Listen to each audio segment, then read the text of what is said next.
Hey guys, my name is Afzal and in this video I'm going to show you how to create cinematic zoom effect on your videos. First of all, you're going to need a video on your timeline. I have the stock footage that I'm going to drop onto my timeline. Second, I will go into the effects control panel.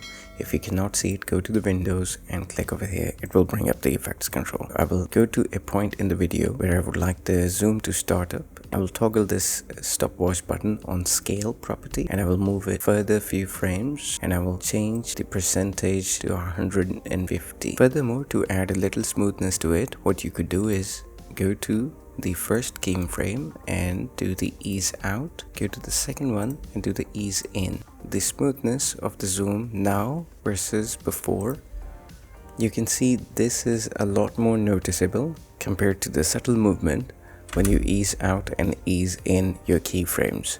So that's all about it. If you enjoyed this video, please hit that like button and I'll see you in the next one. Take care. Bye.